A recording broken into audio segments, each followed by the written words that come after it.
Okey, baru-baru ni keluar dekat Netflix satu movie yang sangat ditunggu-tunggu, lakonan Reza dengan Acha. Kita cerita apa masalah movie ni. Movie ni masalah dari segi akting tak ada masalah. Semua orang tahu memang Reza ni pelakon yang sangat baik. Dia memang pakar, dia memang pandai berlakon. Tengok dalam filem tu, dia berlakon jadi bukan orang Indonesia pun dia boleh berlakon. Jadi nak katanya lakonan dia tu memang tidak ada pertikaian. Dia memang seorang pelakon yang sangat profesional dan sangat fokus dalam lakonan dia. Masalah dalam movie ni, filem ini adalah penceritaan. Ada beberapa soalan timbul lah. Adakah filem ini mahu mengangkat cerita sebenar Laila Majnun? Itu persoalan nombor satu. Yang kedua, adakah filem ini hanyalah sekadar beradaptasi daripada cerita asal Laila Majnun? Itu nombor dua. Jadi kalau ikutkan pemerhatian saya pada filem ini, dia memang hanya nak angkat, nak adaptasi daripada Laila Majnun. Sebab dia tidak pun mengambil latar Laila Majnun, dia tidak pun mengambil latar tahun Laila Majnun dibuat, dia tidak mengambil latar konsep watak pewatakan Kais itu sendiri, dia tidak mengambil watak itu, bahkan nama pelakon pun bukan Kais tapi nama lain. Jadi dia cuma beradaptasi daripada itu.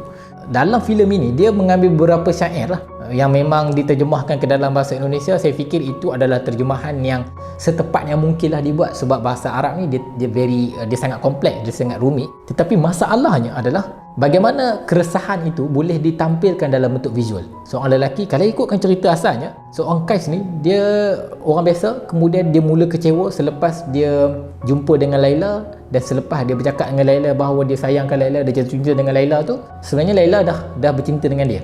Jadi kalau dalam Laila Majnun ni, si Laila ni dia masih lagi main kek tali lah dengan hero, dengan watak utama tu kan. Jadi dekat situ dah ada satu pertikaian lah. Laila Majnun asal dia punya kekecewaan bukan kerana Laila tak suka dia. Dia punya kekecewaan adalah kerana dia ditinggalkan oleh Laila kerana keluarga Laila. Keluarga Laila memaksa Laila untuk kahwin dengan orang lelaki lain. Jadi dalam filem Laila Majnun ini, dia kecewa kerana Laila tak terima cinta dia secara langsung. Jadi payahlah juga, dia memang cuba banyak kali barulah Laila tu mula. Dan Laila ni dah janji nak kahwin dengan orang lain lah.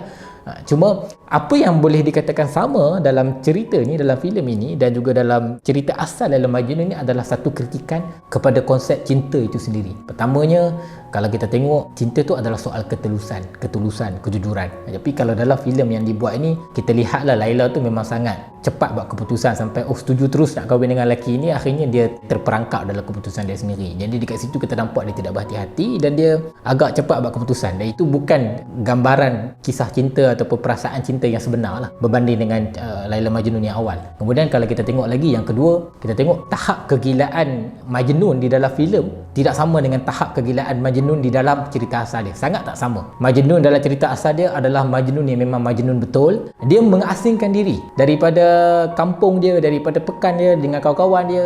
Dia mengasingkan terus diri, dia mencari satu perjalanan baru dalam hidup dia dan dia jadi gila. Sebab itu dipanggil sebagai Majnun. Kalau dalam filem, dia cari balik Laila dekat kampung dan sebagainya. Jadi Laila terpaksa putus dengan lelaki yang dia dah janji nak kahwin tu. Kemudian kita tengok ada masalah sedikit plot. Lelaki tu awal-awal tu tak digambarkan jahat. Kemudian sebab nak justify bahawa dia kena tinggal lelaki tu, tiba-tiba lelaki tu jadi jahat. Sebab tu plot tu, pewatakan perkembangan watak tu harus awal.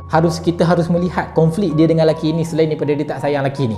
Itu lebih jelas lah. Dan kalau tidak, kita akan petikai lagi. Kesianlah dekat lelaki tu. Ada janji dengan dia kan? Kita ada janji dengan dia, kemudian dia pun dah set up apa semua, tiba-tiba dia tak nak. Ending cerita tadi, tiba-tiba lelaki tu dia jahat sampai nak bunuh dan sebagainya. Itu dia macam terlalu, orang kata apa, terlalu rush lah, terlalu cepat-cepat nak habiskan sampai nak gambarkan lelaki tu jahat. Sebab itu saya kata dia hanyalah adaptasi. Tetapi nak menggambarkan tentang keresahan, tentang perasaan asal Laila Majnun, dia sebenarnya agak gagal. Tapi kita kena acknowledge satu benda, sekurang-kurangnya Indonesia berjaya buat satu filem yang adaptasi daripada satu kisah legend. Itu adalah satu pujian dan satu pengiktirafan yang kita kena berikan lah.